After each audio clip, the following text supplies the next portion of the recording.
بسم الله الرحمن الرحيم.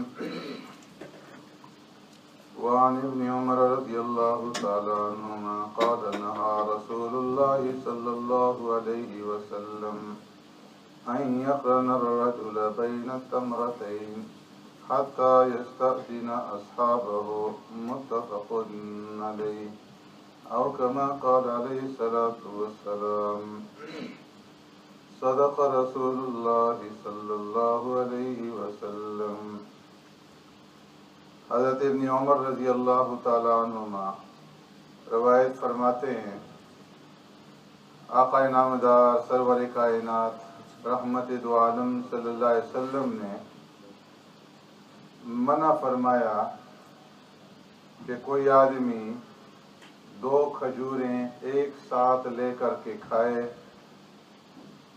جب تک کہ اس کا ساتھی یعنی اس کے ساتھ بیٹھ کر کے کھانے والا اس کو اس کی اجازت نہ دے دے. ایک دوسری روایت میں حضرت جبلہ ابن سہیم رضی اللہ تعالیٰ عنہ فرماتے ہیں کہ حضرت عبداللہ ابن زبیر رضی اللہ تعالیٰ عنہ کے دور حکومت میں ایک دفعہ قحط پڑا اور اس قحط کے اندر لوگ بہت زیادہ پریشان ہوئے قحط سالی کی وجہ سے. تو اللہ تبارک و تعالیٰ نے کچھ کھجوریں کھانے کے لیے بھیج دی. ہم لوگ کھجوریں کھا رہے تھے کہ حضرت عبداللہ ابن عمر رضی اللہ تعالیٰ عنہ ہمارے سامنے سے گزرے اور فرمایا کہ ایک ایک کھجور کھانا، دو دو کھجوریں اٹھا کر کے ایک ساتھ مت کھانا کہ سرکار دو عالم صلی اللہ علیہ وسلم نے اس سے منع فرمایا ہے. ہاں اگر اس کا ساتھی اس کو اجازت دے دے تو. ان دونوں روایات میں پیارے پیغمبر صلی اللہ علیہ وسلم نے دو کھجوریں ایک ساتھ کھانے سے منع فرمایا. اور اس کی وجہ یہ ہے کہ جب آدمی مل کر کے کھانا کھاتے ہیں تو اس وقت تمام کا جو حق ہے وہ مشترک ہو جاتا ہے. تو کسی آدمی کو اپنے حق سے زیادہ لینے کی اجازت نہیں ہے کہ دوسرے کی حق تلفی ہو اور دوسرے کا حق جو ہے وہ مارا جائے. اور یہ اصول جو ہے صرف کھجوروں تک محدود نہیں ہے. زندگی کے اندر جتنے بھی شعبے ہیں تمام شعبوں کے اندر یہی اصول جو ہے سرکار دو عالم صلی اللہ علیہ وسلم نے جو بیان فرمایا اس اصول کے اوپر جو ہے عمل کیا جائے کہ جہاں پر بھی بہت سارے لوگوں کے حقوق جو ہے وہ مشترک ہو جائیں تو وہاں پر کسی انسان کو اس کی اجازت نہیں ہے کہ وہ دوسرے کی حق تلفی کرے اور دوسرے کے حق کے اوپر جو ہے وہ ڈاکہ ڈالے.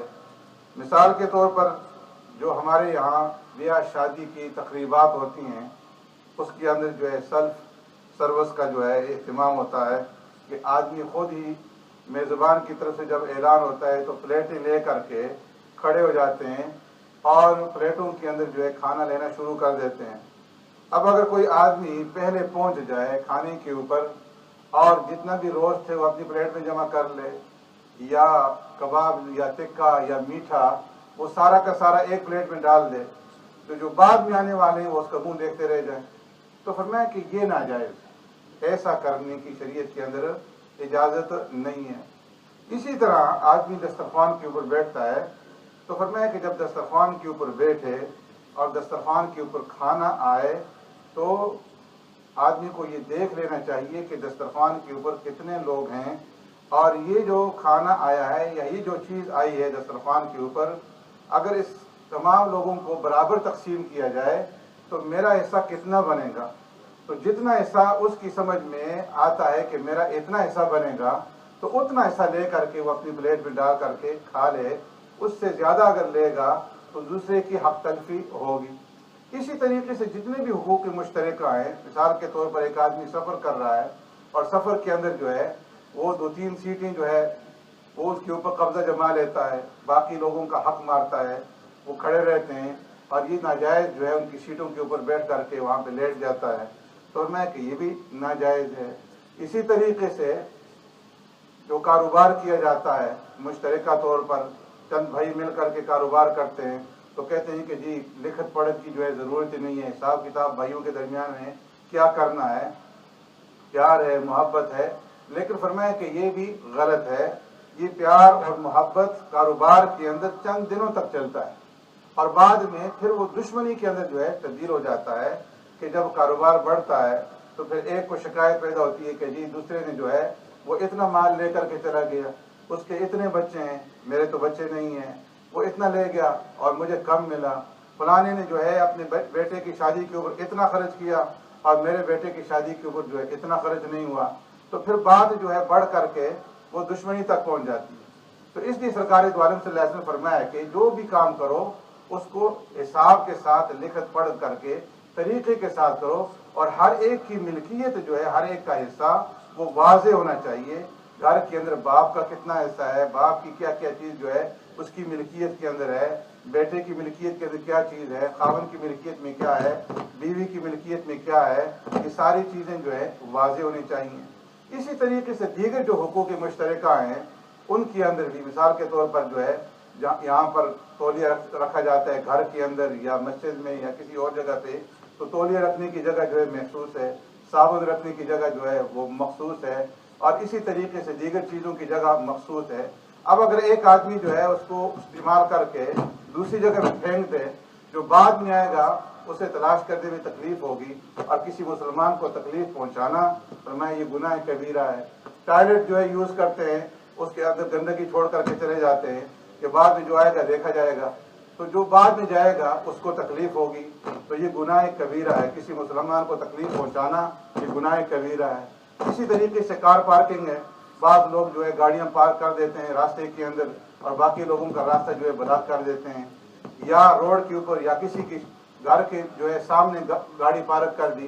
تو جتنے بھی حقوق مشترکہ ہیں ان کے اندر جو ہے سرکار دو عالم صلی اللہ علیہ وسلم نے یہ ادب سکھلایا کہ دوسرے کا حق تلفی جو ہے وہ نہیں ہونی چاہیے. آج ہم دیکھتے ہیں کہ جو غیر لوگ ہیں، جو کفار ہیں، جو سرکار دو عالم صلی اللہ علیہ وسلم نے آداب سکھلائے ہیں ان آداب کو انہوں نے فالو کیا ہے، انہوں نے اس کے اوپر جو ہے عمل کیا ہے، اور مسلمان جو ہے وہ ان آداب سے دور ہو رہے ہیں، اور اس کی وجہ سے اللہ رب العزت دنیا میں ترقی دے رہے ہیں. ان کے کاروبار جو ہیں وہ بھی چمک رہے ہیں، وہ کاروبار کے اندر جھوٹ نہیں بولتے اور وہ بددیانتی نہیں کرتے، امانت کے اندر خیانت نہیں کرتے. اور ہم لوگ جو ہے نام کے تو مسلمان ہیں، لیکن ہم نے مسلمانی جو ہے وہ صرف نماز تک اور مسجد تک جو ہے محدود کر کے رکھ دی ہے. باقی چیزوں کے اندر مسلمانی ہماری نہیں رہتی. ہر ایک چیز کے اندر فراڈ ہے، ہر ایک چیز کے اندر دھوکہ ہے، ہر ایک چیز کے اندر ملاوٹ ہے، اور پھر جب تانا دیتے ہیں تو گالیاں دیتے ہیں یا حکمرانوں کو یا مولویوں کو. تو اس لیے فرمایا کہ جب تک جو ہے دین کے اوپر نہیں آئیں گے اور پیارے پیغمبر صلی اللہ علیہ وسلم کے جو آداب ہیں اس وقت تک ہم جو ہے کامیاب نہیں ہو سکتے، ذلیل اور خوار ہوں گے. اس وقت ہماری کامیابی ممکن ہے کہ جب سرکار دو عالم صلی اللہ علیہ وسلم کی بتائے ہوئے تعلیمات کے مطابق ہم اپنی زندگیاں گزاریں. سبحانک اللہم وبحمدک نشہد ان لا الہ الا انت نستغفرک ونتوب الیک. اللہم ربنا آتنا فی الدنیا حسنہ وفی الآخرۃ حسنۃ وقنا عذاب النار وقنا عذاب القبر وقنا عذاب الحشر وقنا عذاب الدین وقنا عذاب الميزان. اللهم إنا نعوذ بك من عذاب جهنم ونعوذ بك من عذاب القبر ونعوذ بك من فتنة المسيح الدجال ونعوذ بك من فتنة المحيا والممات. اللهم إنك عفو كريم تحب العفو فاعف عنا. اللهم إنك عفو كريم تحب العفو فاعف عنا. اللهم إنا نسألك الهدى والتقى والعفاف والغنى. اللهم إنا نسألك العفو والعافية والمعافاة الدائمة في الدنيا والآخرة والفوز بالجنة والنجاة من النار.